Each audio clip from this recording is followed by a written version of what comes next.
Sorry for the slow delay, and sorry for having to reschedule this a little bit, but we're back and running. So this week we're going to continue our look at functional composition. So welcome to Practicalli Clojure. My name is John Stevenson, and I hope you didn't miss me too much while we had a break for our little charity bike ride. That's all done and dusted now. If you want to keep, if you want to support these, if you want to support the work we're doing, then feel free to come and look at the Practicalli website, which has got some details of where and how you can support Practicalli. So we've got, it's gone to sleep like me. Hold on tight. So it's got details about the study group, the books I'm writing, and how to get in touch with, ask questions and so on.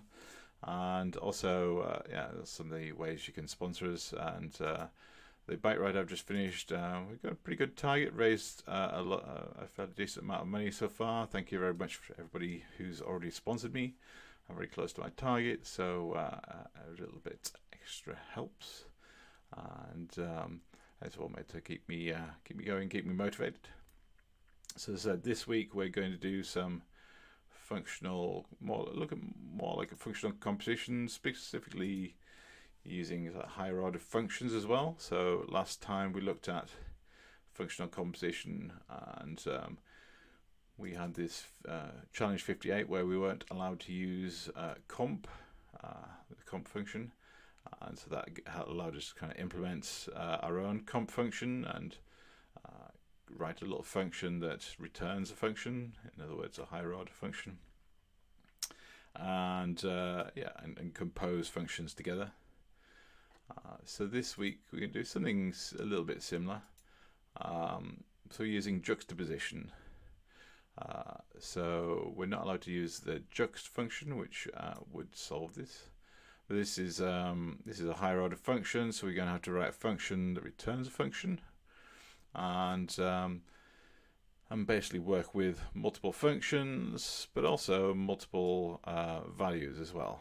So that's going to be it's quite an interesting challenge. We can see just how useful the juxt function is by the fact that we can't just use this, we have to write our own. Feel free to write some questions in the chat if you have any.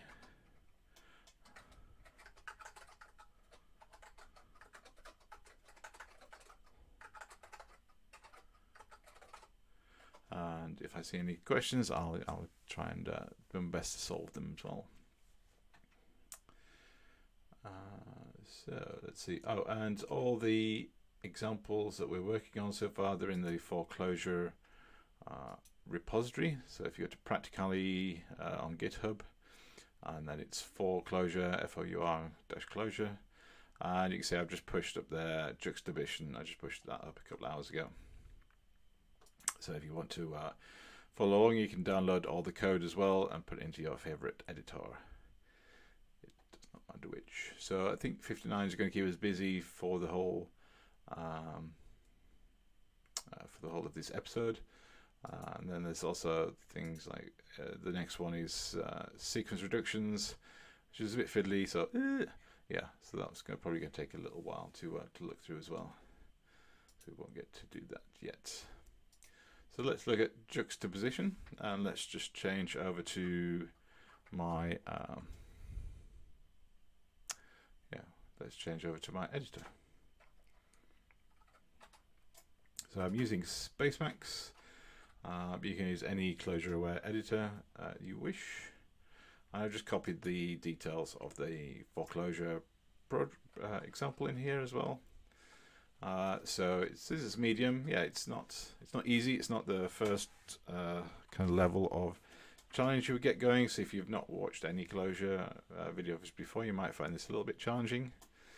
But essentially, we're looking at higher order functions, and we're just trying to, as we're not allowed to use juxt as the answer, we probably see that juxt could just be used as the answer.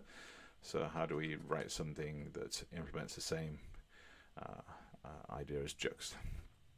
And it's asking us to take a set of functions and return a new function that takes a variable number of arguments and returns a sequence or a collection containing the result of applying each function left to right to the argument list. So that's basically what juxt is doing. So in here where we got the underscore, here we need to put something in here, a function name or a function definition, and it's going to take multiple functions. Here we're taking 3 functions plus max and min, and then it's going to return a function that's going to set up and use each of those functions in turn on multiple values. So here we've got 1, 2, 3, 4, 5, 6 values there. So for example, when you use the plus function or with these 6 values, you get 21. It's simply adding them up. When you use max, then it's going to find the maximum, which is 6, and minimum, which is 4. And it's going to return them in a collection. It says a sequence of values, a sequence containing the results. So this is it. This is the sequence that's containing the results of calling the 3 functions. So this is the result of plus, this is the result of max, this is the result of min, and it's returned them as a collection. In this case, it's just returned them as a vector. We do the same thing with the other 2 as well. And if we just use juxt in there, we can see that it is just returning true. Oops. Why is it not very? Oh, did I not start the? I didn't start the REPL. There we go. Always good. Start my REPL.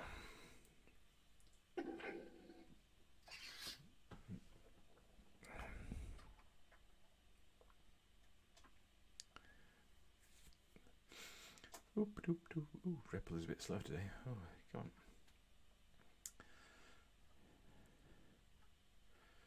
Nearly there. Oh, there we go. We're established. So if we evaluate this,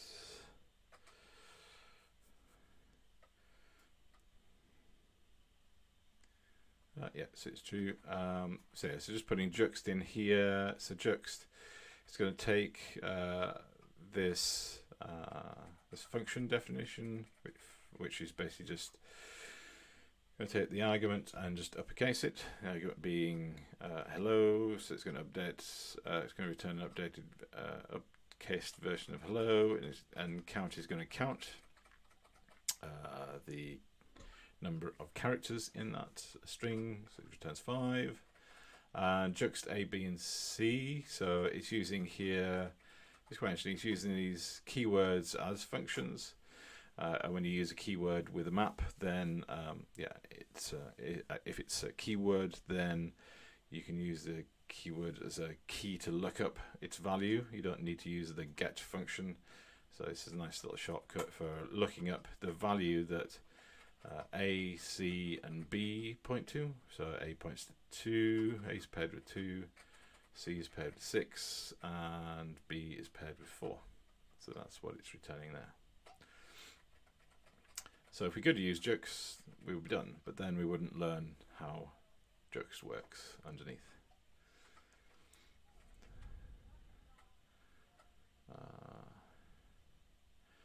So juxt is taking multiple functions as arguments. So it's not just taking one, but it could take any number of arguments, any number of functions as arguments, and then each of those functions is applied to the following values independently, and the results are then returned. And each function is applied to the original value, so it's not passing the results of the first function call to the second function call. They can remain independent from each other. Yeah, and so the results of one function call, are just not used by the other ones. So it's not really, I guess it's not really functional composition in the fact of the results, but it's kind of like managing a chain of function calls over the same initial value. And there's quite a lot of info in about juxt on the web page.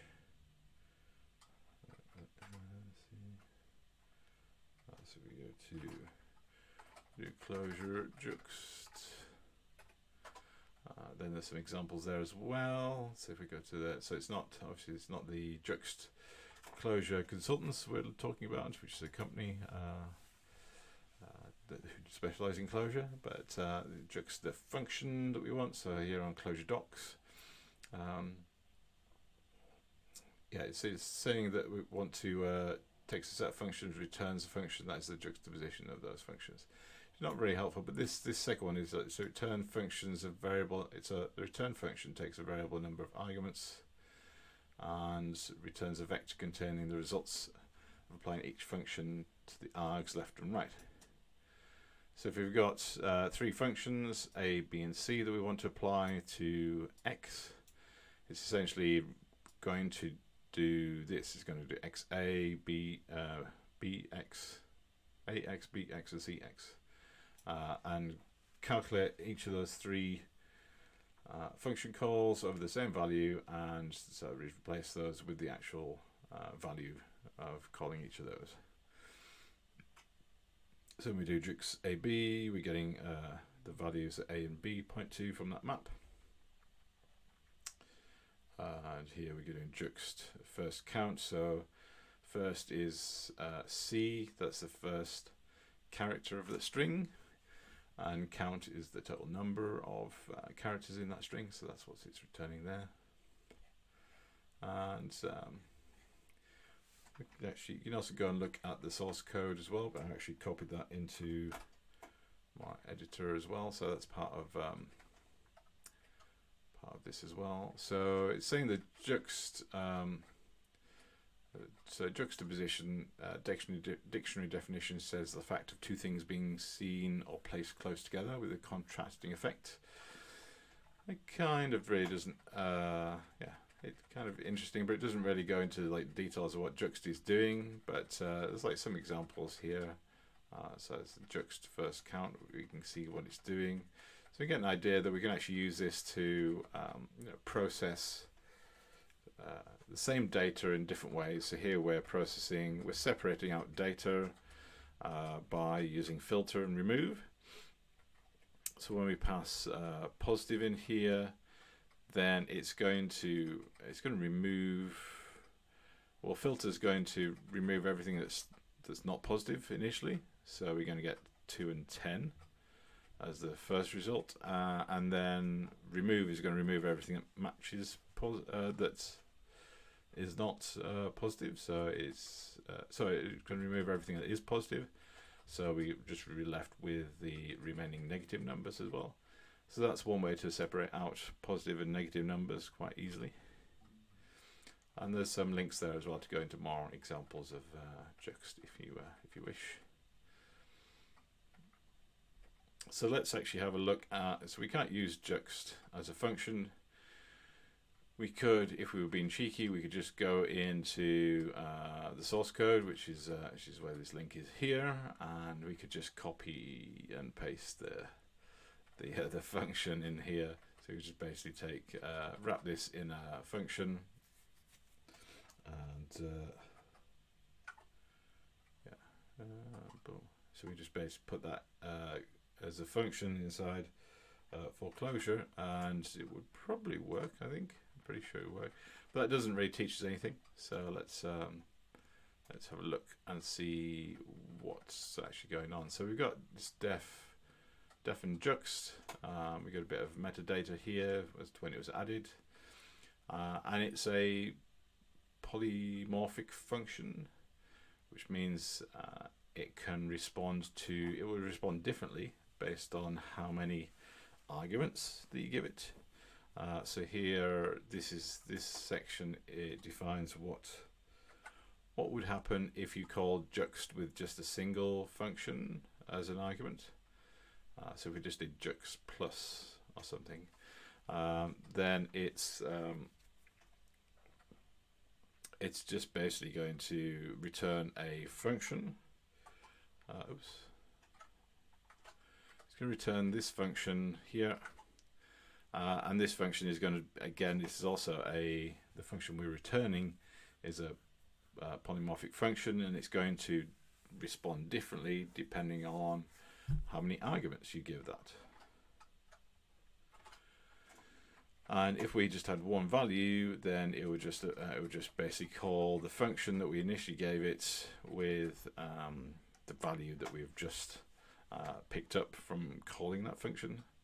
And same thing for if it's 2 or if it's 3. And if it's more than 3, then we're just going to put all the arguments into a collection and just apply function over it. So it'll apply the function to each element in that collection of arguments. And it's pretty much the same if you got 2 functions initially. You see, if you don't give it any arguments, it's just returning the functions themselves. If it's got one value that it's going to process when you return this function, then it's going to call each of the functions on that, and so on and so on. And the same for 3 as well. And it's only if you get more than 3 that then it will put all the functions into an argument list, and then you can reduce over that argument list as well. So it does look quite complicated, but it's actually very samey, very similar. So we're going to try and take some of those ideas and put them into our own simpler result for this.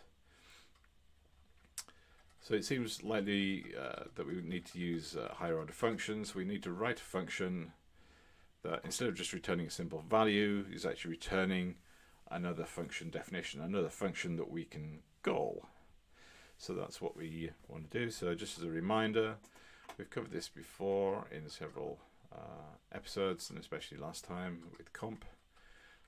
We can write a function here, either as a defn or an fn, and we can give it a name and an argument list. But instead of just returning, instead of doing a function like calling functions that return a value, here we're just actually returning a function definition. So this is our function definition. This is what is going to be sent back as a value, and because when we evaluate this function definition, it's going to return a value, then that's perfectly legal in Clojure. So we're always returning a value from a function. So when we're calling this function, we're returning a value, but that value just happens to be contained within a function that we haven't evaluated yet, because we're going to take in yet another argument before we evaluate this function. And then we'll evaluate this function, and that'll return a particular value. Although we could also have this function also return another function definition and go all the way down there, but eventually that will get quite confusing. So for good design, there's only so far you would go down with a function returning a function. Any questions so far? Nope. Okie dokie. So we evaluate a higher order function with an argument, then we get the return function results. That return function then takes another argument as a value and returns the value as a result. So simple kind of thing we could do is, so we could define a function, and it's going to take a single argument, which is going to be our function that we're going to apply as part of the function we return. So that f then becomes part of this function that we're returning, and we're simply just going to take in a new value of x. So that's the value we want our functions to work on, and it's going to just basically call that function with the value. So that's kind of like the simplest possible thing we could do.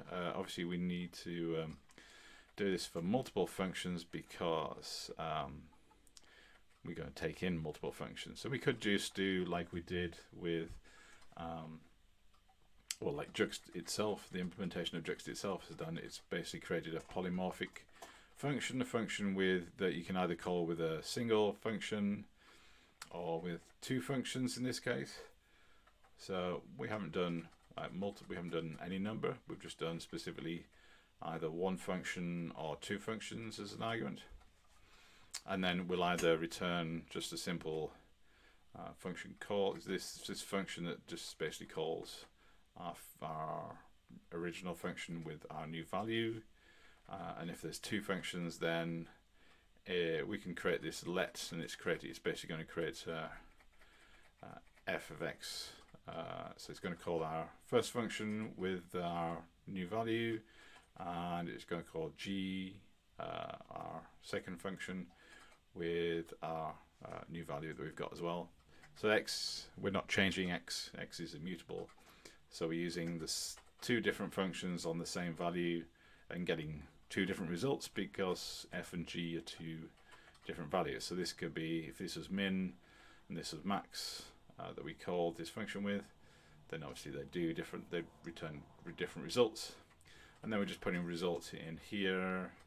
So result 1 is what f is the result of f of x, and result 2 is the result of g on x.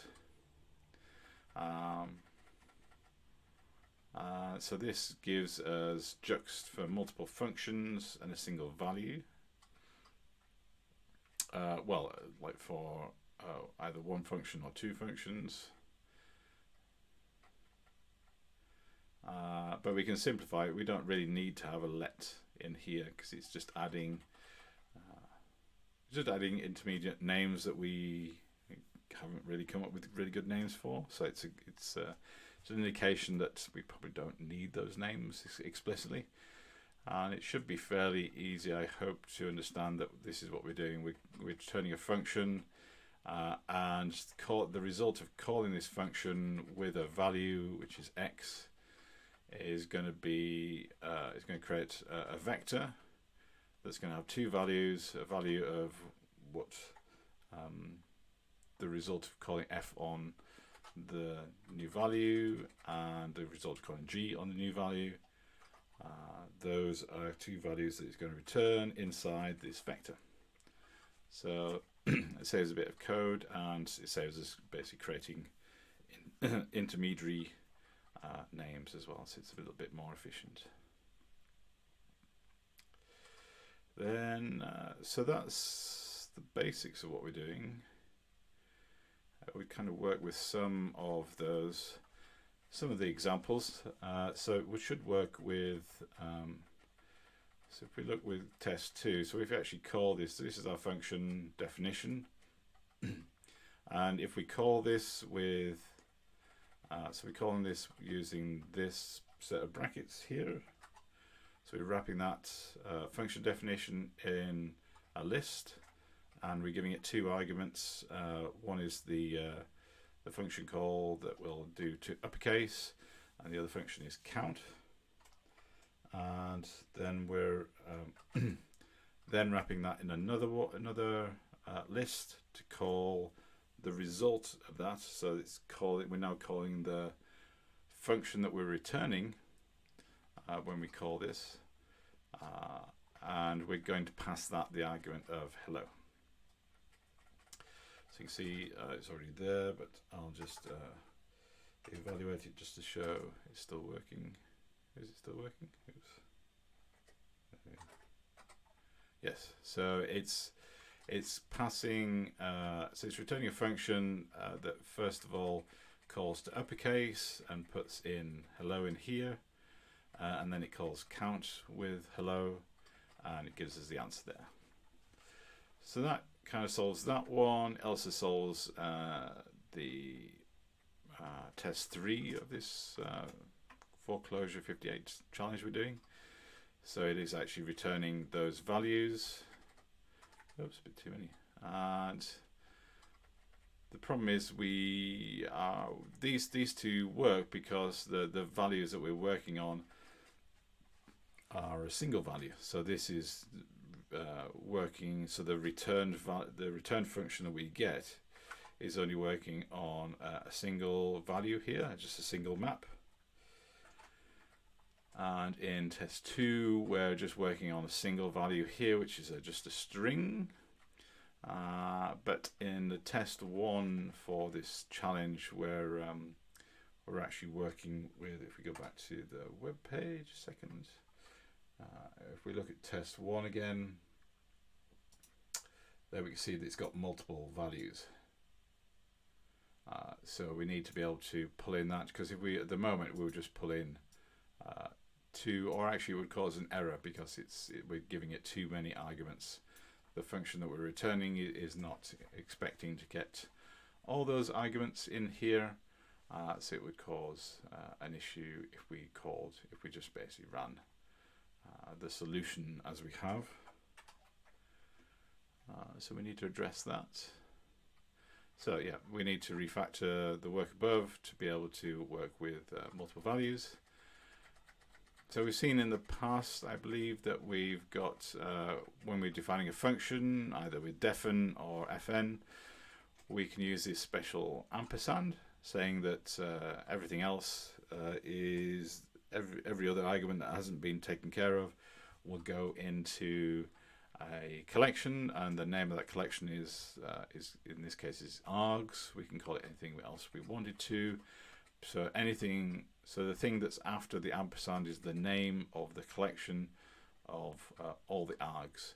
And if ampersand is the only thing in here, then no matter if we give it 0 args or multiple or like 20 arguments, when we call this function, everything is going to go into args.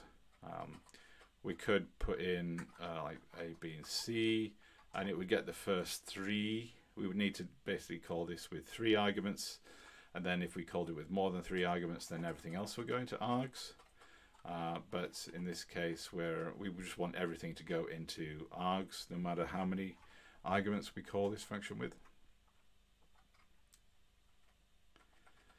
And there we go.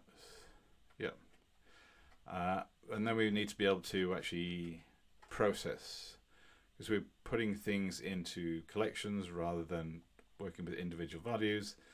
Then the functions that we're using will need to basically use a function that's going to reduce over those. So in this case, if we use apply a function, so if we applied, so if our function was plus, then we could basically use plus to add up all those values and get a result. Whereas if we just use plus and the collection here by itself, we wouldn't get the result we're looking for, because plus needs to take individual values. But using apply in this case will allow us to basically apply the function over each of the individual values and get a result that we're looking for.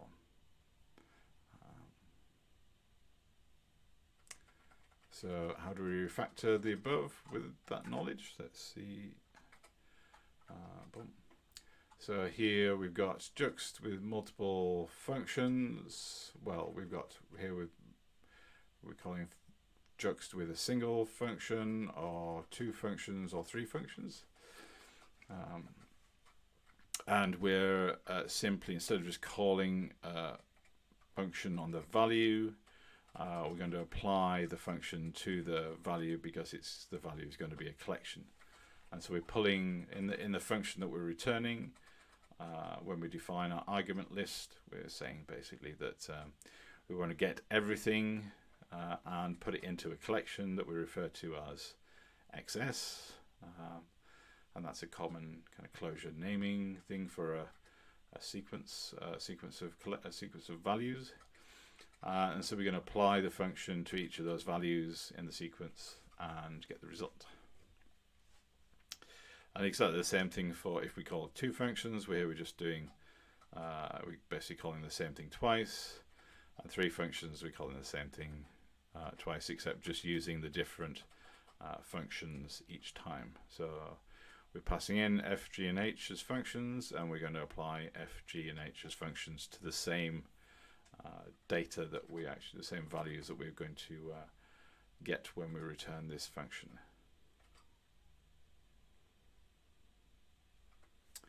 Okay, I hope you're still following that okay. Feel free to ask if you've got a question. So if we try this with the first 4Clojure test, then actually we find out that this does actually work. So let's just show that. So we've got our function definition, which is now using apply function to the values that we return, and that's doing that everywhere. And with me calling that with 3 functions, so we're doing plus, max, and min. So it's going to come through here in this branch of code, and it's going to execute that. And so it's going to return this function that is going to take all the arguments as a collection of XS, and it's going to apply F, which is going to be plus, G, which is going to be max, and H, which is going to be min, and it's going to apply those to the, well, what would be the individual values of 2, 3, 5, 1, 6, 4, but we've put those into a collection that we call XS, so we can just basically apply the function to all the values in that collection, and we should get the right result. I pressed the wrong button there. There we go. There we go. So we get the result 21, which is adding up all those numbers, 6, which is the maximum, and 1, which is the minimum. Simples. So we could just put this in into 4Clojure, and we're done.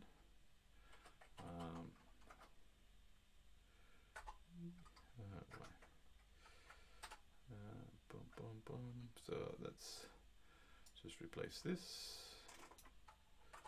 And, scroll down, press the run button just to show it's working, and we get 3 passes. So it's dealing with all these particular cases. Obviously, we can see that it's like the first test has got the most number of functions in. It's the same as the third one, so we don't really have more than 3 functions that we're passing. So we don't need to do anything more than this thing to make it pass. Obviously, if we were writing a generic function for juxt, then that's a bit of a limitation. And we're also dealing with so here we're just dealing with a single value. Here's a single value, but here we've got multiple values. So putting those into this collection here allows us to deal with that in the returning and the function that we're returning. And we've got a golf score. It's quite a sizable one, but we're implementing a core function, so that's not to be unexpected. I think that's going to be the same. I don't think it counts. Oh yeah, it counts comments as well. There we go. So 113. But if we look at this, then we can see that there's quite a bit of duplication here. And maybe there's something else that we can actually do to make this a little bit more elegant. So at the moment it works, it does its job. It's got a constraint that we can only have a maximum of 3 functions that we're going to work with, and we've got a minimum function that it will only work with. We need to give it at least 1 function for it to work. But also we're just basically just doing apply all over the place, and maybe we can do something nicer to actually make that a little bit easier to understand. So what can we actually do there? So we got all test pass. My brain's not working. There we go. So what can we do? So we saw that we were actually pulling in, when we were returning the function, we wanted to deal with multiple values, and we put those into a collection called XS. We can do the same thing with functions actually, so we can actually not worry about how many functions we're doing, so actually reduce the need for a polymorphic function as the top level function we're doing, and we can just pull in all those functions that we're passing. So it doesn't matter if we pass in 0 functions or 20 functions, They're all going to go into a collection of functions that we're going to call fs. And so then we would write a little function that would be that would take in all the functions, and then we could do something with fs. So if we call that with plus, max, and min, then fs would actually just be those three functions if we returned it. I think I can evaluate that. So yes, if I evaluate that, then basically what it's returning is the collection, the sequence of clojure core plus, clojure core max, clojure core min. So there's a function call. So because we're not actually doing anything with fs, we're just showing that that's what the values are. So we can pull in all the values. As we pull in all the values, we can pull in all the functions into a collection, and we can kind of turn things on its head. So rather than apply each function in turn over the collection, which is what we're doing, which is leading to a lot of duplicate code, we can map the collection of values over the collection of functions. So instead of just applying the function over the values, so in this case this is values from the first test. So we got these values from the first test.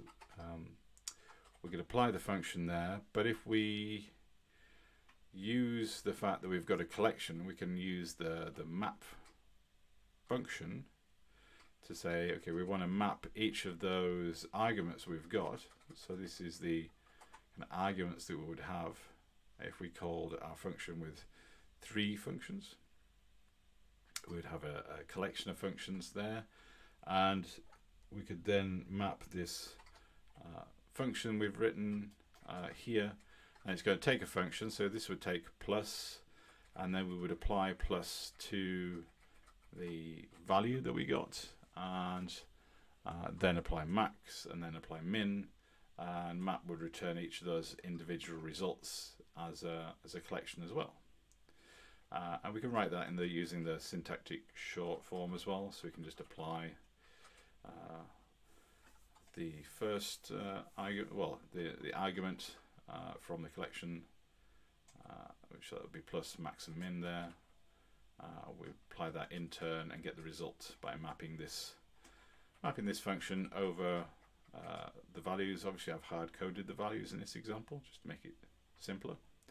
So we want to wrap that into our function we've been writing. So we get something like, we're going to take the values. So this is an anonymous function we're going to return. And so we're going to take multiple values as a collection, and then we're going to map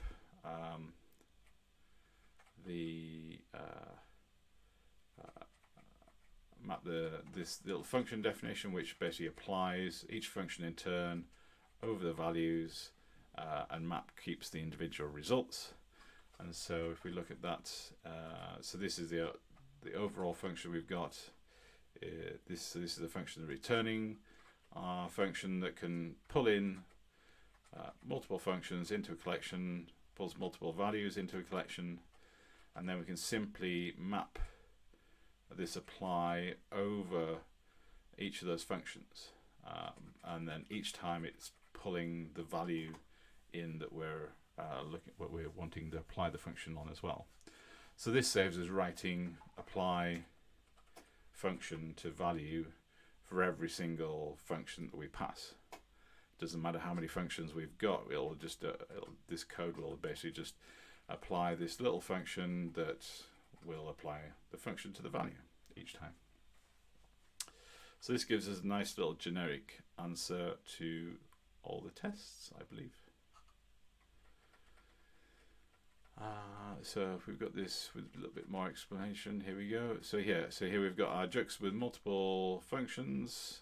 So we're taking in multiple functions, and then we're going to return this function that takes in multiple values, and we simply basically mapping this this inline function we've got, and that basically takes each of the functions in turn from fs that we're getting. So it's going to pull out each of the functions in fs, and each time it's going to say, okay, there's a function, so this could be plus, and we're going to apply that function to the collection of values that we got when we received this, when we evaluated this return function, and that's going to give us one result, and we'll get as many results as there are functions in this collection. And you can also use the short form as well, which I think is a good case for using the short form, because it's a very simple inline function we're doing. We're basically just applying a function to a collection of values. So it's not doing anything else, so it's quite nice to use the short form. We don't need to use the full form of the function. And that's our answer. There we go. So that gives us a nice answer and a nice lower goal score, but more importantly, it reduces a lot of duplicate code. So if we just go back to the web page, so we see we've got basically a lot of duplicate code. So here we've got apply the function to the collection of values. We've got 1, 2, 3, 4, 5. So we've got that 6 times, and that's not even catering for the fact that we want like any number of functions in here. So this is not very scalable, whereas if we put a new result in, we can deal with as many functions as our computer memory can handle, and the same to values, and it will just churn out as many results. It'll basically apply as many functions as we've got in the function collection from the original arguments. It'll just keep on doing that to the collection of values that we get when we return that function. So let's see. So saying all that, does it actually still work? It would be nice if it does work, because it's nice code. There we go. Green, green, green. So that is 2 ways to solve this problem, and a really nice explanation. Hopefully you agree. There's a really nice explanation of how Juxt works and how you can implement your own little version of Juxt there as well, which will deal with any number of functions that you're passing in there, and any number of values you want to work on. If we go and have a look at the solutions, feel free to ask any questions about that. Again, it may take a while for you to process all that. There's quite a lot we've covered in this episode, and if you're not that comfortable with higher order functions yet, then it might seem a little strange, but hopefully you can kind of see the basics that we're doing. So, oh yeah, that's the same. There we go. More or less, repeating A. What's A? Oh, interesting. Not sure why you would want to repeat A. I'm not sure what repeat does. That's interesting. Let me just have a look at that. I thought that would just repeat the value. Why would you want to repeat the value? Oh. Strange, that one. I'm not sure. I'll have a think about that one. Oops, where was I looking? Oh, there we go. Yeah, this is it's doing the same thing. Vector functions. Okay. Yeah, so I don't think there's any other difference. Loop in there. Ooh. Yeah, I think we've come up with a pretty good solution. What's this one doing? So it's getting all the functions. It's just putting that into anonymous function. It's getting all the functions, and then it's going to apply the functions to the. Oh, it's getting all the arguments, and then it's mapping all the functions to. Oh, okay. So it's using this as the ampersand args. So it's just basically it is the same as what we've got. It's just using a lot more syntactic sugar, like the short form of a function definition, and it's using here, instead of having our function and args or function fs. So instead of doing this, it's using percent ampersand, which is the equivalent. So it's basically saying the argument that is everything. So no matter how many arguments it's going to do, so this is basically going to create our collection of function. It's going to create a collection of the functions that we're passing to here, and because this is this isn't like an inline function, then you would have all the arguments here, which is what you've got in here. So it would basically create a function, a collection of all these functions when you put that there. Okay. I guess that saves a few characters for your Go score, but and it's doing so this is doing reduce conj, so kind of basically doing an into. I don't think there's anything else that's particularly different. I'm not sure why you would need to do a count. Maybe that's an optimization they thought they needed. If there's, oh, thank you. If there's excess, no.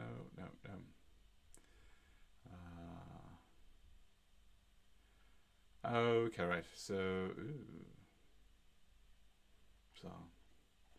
yep. I think our solution's kind of the nice. I haven't seen anything in here that's any nicer. There's map v. I don't think you need map v really. There we go. Cool. Okay, well, feel free to have a look at the solutions and see if there's anything else that is what people want. And for now, I'm just going to leave that as it is. If there is any questions, then feel free to let me know. But thank you very much for listening to this. And so, yeah, next week we'll do some more 4Clojure things, and there's also a lot of other project work I'm going to do. I'm going to try and schedule a few videos in advance. Now I'll get a bit more time. Now I'm not training for cycling around Britain. And again, if you want to get in touch, feel free to go to the Practicalli website, and this is all written in ClojureScript, and it's got all the links to the study groups, the books, and also how to get in touch as well. So feel free to catch me on the Clojure in Slack, or you can email me at john@practical.li. So if you just do john@practical and then .li, you should be able to get in touch with me. And I will do my best to answer any questions that you have. Thank you very much, and hope to see you next time. Thank you. Bye-bye.